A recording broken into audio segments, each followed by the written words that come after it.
House of the Dragon, episode 3. Let's review this thing. The opening of this episode was awesome. We had Daemon Targaryen swooping down with his dragon, killing everybody.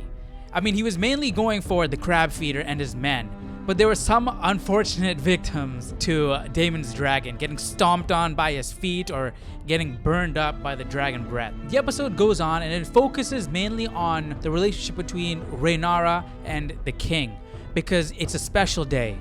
The king's son's second name day. Yeah, this episode jumped a few years ahead, and the king has a son with Rhaenyra's best friend, and he's 2 years old now, and it's his name day. Naturally, Rhaenyra is feeling a bit awkward, probably a bit upset with her dad for marrying her best friend. I can only imagine the awkwardness and the tension in the room when all three of them are sitting together. However, taking all that into account, she's still kind of spoiled. She's being very rebellious. I know she's 17 years old, but there are certain duties a princess needs to carry out.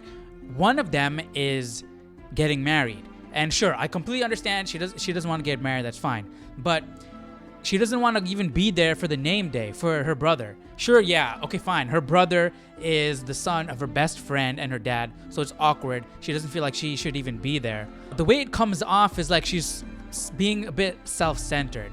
You know, she's like her dad. Her dad had to marry, right? She even points this out, like her dad had to marry. It's a duty of having royal blood. And she points out that, he should have married that 12-year-old Valerian instead of marrying her best friend, because that would be the best power move for the house. But because he married her best friend, she's probably thinking maybe he married for other reasons besides politics. And we know that to be true, because he has been meeting with her on a regular basis ever since his wife passed away. However, I still think that Rhaenyra is being a bit selfish. She ran off with her horse, and the knight that she appointed to protect her father had to chase after her. I have a feeling that there's going to be some relationship between those two. And as they're walking and talking, she starts complaining about her situation, how she can't do anything, she has no control over her own life. And the knight points out that there's multitudes of people within the kingdom that would happily trade places with her in any second. And she disagrees. I mean, it goes to show that she's a princess. She's still self-centered, and she's young, she's 17. She can't think beyond her own head at this point. So the king's men go out on a hunt, as is tradition on, I guess, the second name day, and there were reportings of a white stag. Turns out that they didn't end up finding a white stag. They found a stag and they killed it, but Rhaenyra and the knight ended up stumbling upon one of these white stags, and they're supposedly very rare. And the presence of one of these white stags is looked upon as a blessing from the gods. That could probably be some foreshadowing that Rhaenyra's future reign of Westeros is blessed by the gods. By the end of the episode, we get back to Daemon Targaryen, and his entrance in this scene is pretty cool. They don't even show his face. He's walking up into the table, he takes his helmet off, and they finally show his face, and it was, I don't know, it was a cool reveal. So a messenger comes forth, and he gives this note from the king to Daemon Targaryen. Daemon Targaryen reads it, and essentially it is, the king is offering aid to Daemon because he lost the battle that we saw at the beginning of the episode. And so what does Daemon do? He's pissed. He beats up the messenger.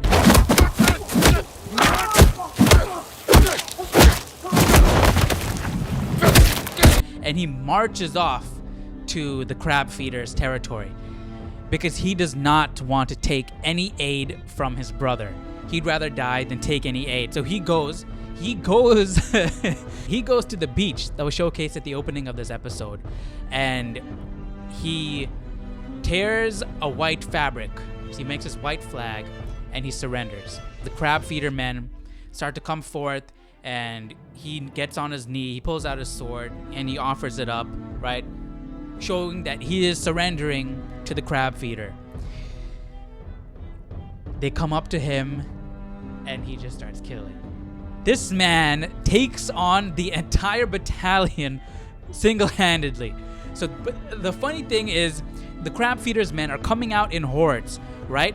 But as they run up to him, they're running up to him one by one. So he's just killing them one by one as they're coming up to him. Eventually, he gets overwhelmed. You have groups of the Crabfeeder men coming up to him, and it's looking nearly impossible for him to fight at this point.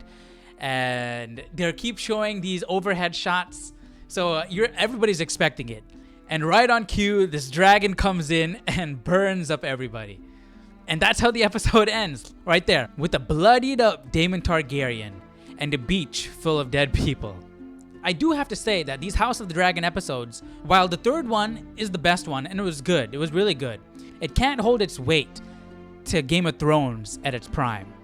And I think, again, that comes down to the characters. The characters are getting a lot more interesting, right?